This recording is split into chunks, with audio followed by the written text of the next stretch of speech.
Hello and welcome to our channel. Today we are here with another passionate video. In today's video we will prove the existence of ghosts. We bring you pictures of people from Reddit who took pictures of ghosts. The first user wrote this. I took this photo on my phone of my parents' bedroom the day after my dad collapsed and died. If you look at the far left, by the picture of the heart, I believe that's his spirit. And this is a photograph.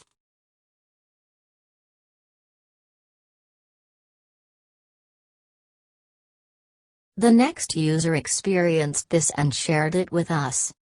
This is a story my mom told me before she passed. She swore it was the truth and told me every detail about it. The story spans over 4 days or so. She had already previously felt weird things in the house, but it never manifested itself the way it did on this week. One night, my mom went to bed and put on her electric blanket like she did every night. It was the 70s and was very common at this time. During the night she woke up and felt something next to her on the bed. She focused her eyes and seen there was a shadow next to her, but when she stretched her hand out and patted the bed, nothing was there. She shrugged it off and fell back asleep. The next night, same routine with the electric blanket. She was woken up again by the feeling of something pushing into the palm of her hand. It felt like a finger jabbing it, slowly adding more pressure until she shrieked and turned the light on. Nothing was there. She eventually fell back asleep. The next night or so, she fell asleep again. During the night she was woken up again, but she felt very groggy. She opened her eyes and at the bottom of the bed there was a woman sitting. She couldn't make out who. She initially thought it was her mother. She was holding plug adapter and shaking it vigorously, repeatedly saying, "This is dangerous, this is dangerous." My mom was half asleep, thinking it was her mom, and said something like, "Mom, go to bed." It's the middle of the night. She fell asleep again. The next morning, my mom remembered the encounter vividly, so naturally asked her mother if it was her at the bottom of her bed. Her mom, confused, said no, it wasn't her. My mom told her what the woman said, so they went back to her bedroom. Her chest of drawers was slightly moved out of place, so as her mother went to move it back she noticed that the socket which the electric blanket was plugged into was completely black. After an electrician came to check it out, he said that if that was left any longer, it could have started an electrical fire. Later, when my mom and her mom were talking, they concluded that it was probably my mom's grandmother trying to look out for them. The next user brings us the most bizarre story. Listen carefully.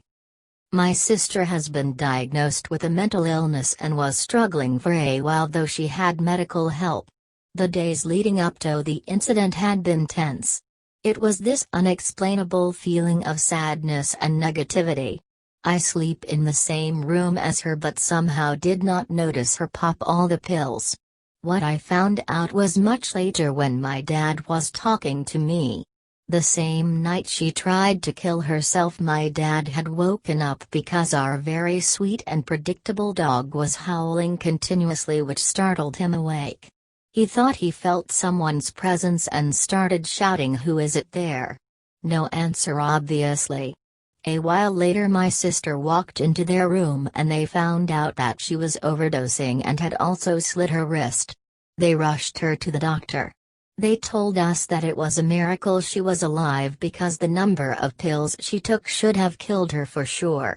My sister has no recollection of going up to my parents or telling, even leaving the room, as she was committing a very calculated suicide.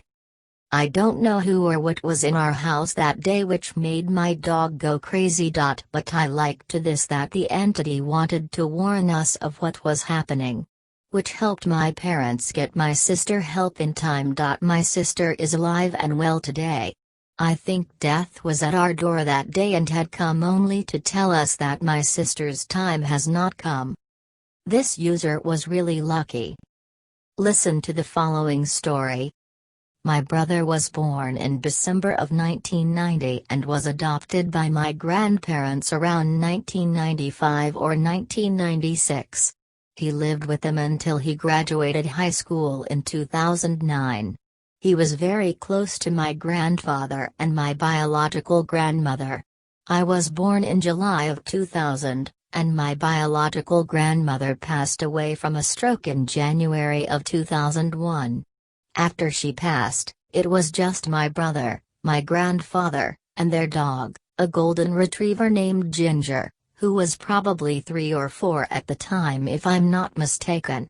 My grandparents had been together since the late 60s, so obviously my grandfather took the loss extremely hard, but he had to take care of my brother, so he went right back to work very soon after his wife passed. He worked third shift at a factory about an hour away from their house, so he would leave the house at around 6 p.m. and return home around 4 or 5 a.m. His bedroom was on one side of the house right beside the living room, and my brother's bedroom was on the opposite side of the house at the end of a hallway. My brother and Ginger usually slept in his bedroom, but one night, about a month or so after my grandmother passed, he decided to sleep on the couch in the living room. He fell asleep around 10 or 11 p.m. as he had to wake up early for school. He wakes up in the middle of the night and checks the time on the stove. It's around 3:15 a.m., he goes to lay back down, and as he does, he looks down the hallway towards his bedroom. Standing at his bedroom door is a 6 feet 6 inches man dressed in all white with a smile that stretches ear to ear. He gives my brother a little wave where he closed his hand like a baby who is just learning how to wave, and disappears. Understandably, he's freaking out. About 45 minutes to an hour goes by, and my grandfather walks through the front door after getting home from work. Ginger, who had never even showed her teeth to a person before, was barking and growling and kept my grandfather from entering the house for about 5 minutes.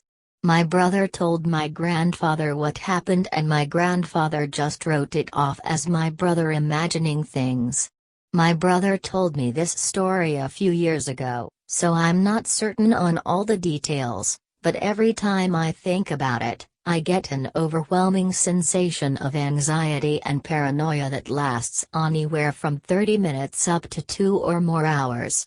If any of you have any idea what he saw, or if any of you have had similar experiences, please let me know. Creepy, yeah. Thanks for watching. If you have similar experiences, you can contact us by email or in the comments. See you in the next video.